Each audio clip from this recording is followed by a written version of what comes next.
But let me give you a tiny tidbit of bits and pieces that come from the old voice network. There is an organization called the National Reconnaissance Office. You've probably heard of them. Absolutely. A very super secret group, and a super secret group among super secret groups. In the National Reconnaissance Office, about, I guess, 4 or 5 years now, they had for a number of years a series of satellites called the Keyhole System. You've heard of it? Yes. Keyhole. Oh, it was super secret and probably the very best satellite system in the world. Well, they probably made it even better now. They could supposedly read a postage stamp from space. Well, there were some intriguing questions being raised by a number of people about what was known as the Ararat anomaly. Are you familiar with the Ararat anomaly? Mount Ararat, Noah's Ark. Okay.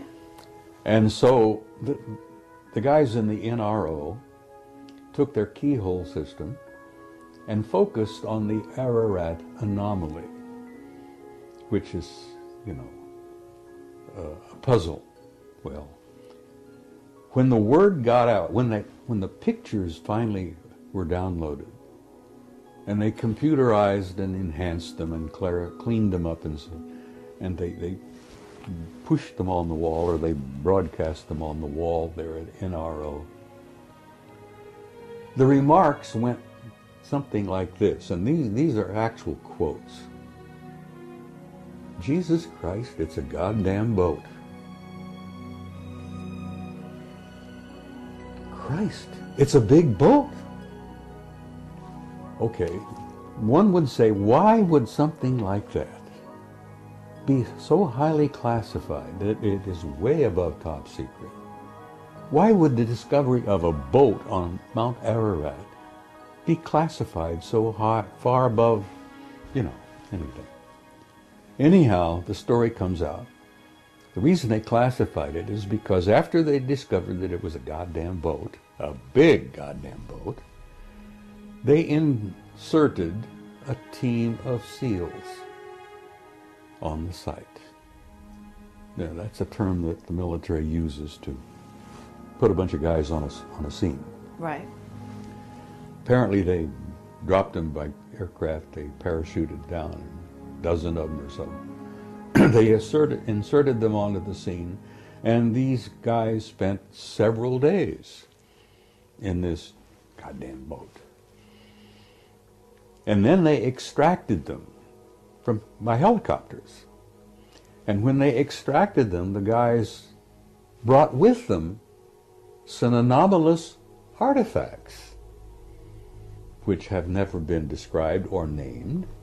But those anomalous artifacts is what led to this whole thing being classified not only top secret, but way the hell above. And that's a little bit of information that's come out via the network of the old. So are you boys. saying this is Noah's Ark? No one knows what it is. It was originally the Ararat anomaly, but then they discovered that it was a gigantic boat, apparently. And But a boat built by humans. Well, it appears to be. It's essentially, from what they gathered, wood. But it's a work of genius, apparently. It was intricately put together, and it's really... And it survived all these years. Well, apparently. The question, how many years, you know? When was the flood? The last rumor I had was 12,000 years ago. 10,500 BC. When are they saying? I mean, I'm sure you have a theory. Well, the religious implications of it, you see.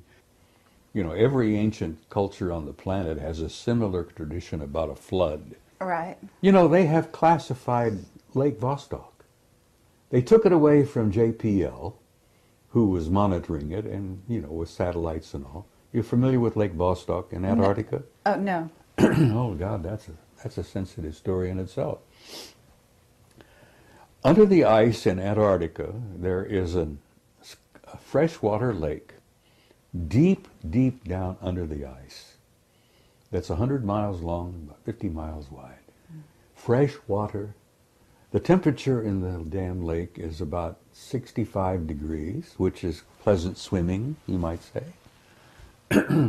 But at the end of Lake Vostok is what's known as a gigantic mass con, a mass concentration of metal, very similar to the mass cons they discovered on the moon. Gigantic circular-shaped metallic objects deep under the ice at the end of Lake Vostok. Highly classified. JPL had it. National Security Agency took it away from JPL. It's one of the most sensitive things in the world now as to what is the anomaly at the end of the lake, the mass concentration that is so easily picked up by satellites. Another top secret, you know? The common folk, you're not supposed to know that. Right. Why? Well, you can't handle it, you see. The implications of it are just too vast. Well, tell me this. Do the Chinese know it? Oh, I'm sure they do. As you may know, the Chinese now have gone into space in a big way. It never gets into the newspaper, but the last I heard, the Chinese have a satellite orbiting the moon, taking lots of pictures. Well, I'm hoping that the Chinese publish a lot of those pictures, because our own NASA people took many, many pictures. The Army took thousands of pictures under the Clementine project. Are you familiar with Clementine? I've heard of it. It was not a NASA program, it was an Army program, Department of Defense. They took thousands of pictures. They've only released a dozen or so. They took pictures all around the moon, backside, bottom, top, everywhere. Well, are you in touch with Richard Hoagland? I know Richard. He's a good friend. Okay. So you know some of his recent research? Ah, well, I read his recent book, which is dynamite. Uh-huh. Okay. You know about the secret space program, Oh, yeah. and you know about the von Braun and the Nazis and what's been carried over to the U.S. Oh, honey, it's political bigger system. than that. But the big secret seems to have been for so long is, why are we keeping classified the enormous facilities on the moon? And they're not ours. Whose are they? Well, that's a good question. I can tell you flatly who they are. Okay. You familiar with the term Annunaki? Absolutely. All right, well, you really have to understand Zecharia Sitchin's work to really grasp where we stand today in relationship with this group of intelligences, and I'm not speaking of one, there are several. The last I heard, there were 4 different groups we were relating with.